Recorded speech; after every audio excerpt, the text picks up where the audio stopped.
Today's question is, why should the typical American taxpayer be sending money overseas for global health, especially when we have COVID right here at home? Well, the short answer is that as we've seen play out this year with the ongoing pandemic, an uncontrolled COVID-19 outbreak anywhere in the world is a threat to every single community in the United States.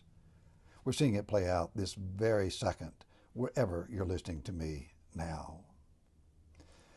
Now, what we know today is that investments in the well-being of others around the world pay huge dividends to us in the United States, in humanitarian ways, but also importantly, in strategic ways. Senator Tom Daschle and I just co-authored a report with the Bipartisan Policy Center in Washington, D.C. The report is entitled, U.S. Leadership in the COVID-19 Pandemic Response. Global Health is U.S. Health. And that last phrase, global health is U.S. health, is the key. Now, what do we mean by that? Tom and I, in an earlier report back in 2018 that we did with the Bipartisan Policy Center on HIV/AIDS and PEPFAR, found out that our country's global health investment not only saved lives, but strengthened workforces and created new trading partners.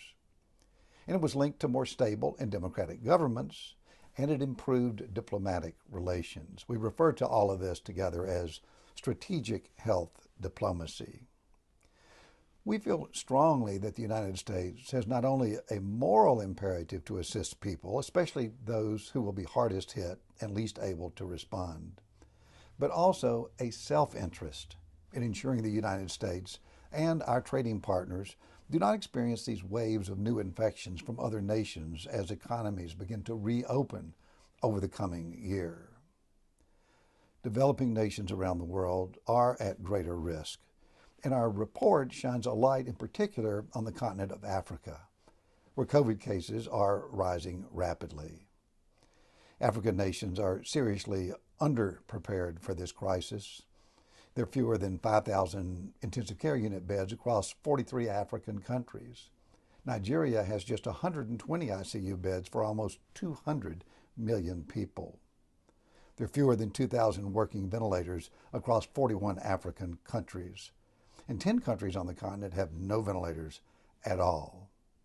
Just 15% of sub-Saharan Africans have access to basic hand-washing facilities that we all know are so critical to stopping the spread of this virus. Martin Luther King said wisely, "Injustice anywhere is a threat to justice everywhere." Similarly, an emergence of a deadly virus anywhere in the world is a threat to health everywhere, as you see in your local community as you look around today. Let's protect ourselves by investing wisely in global health.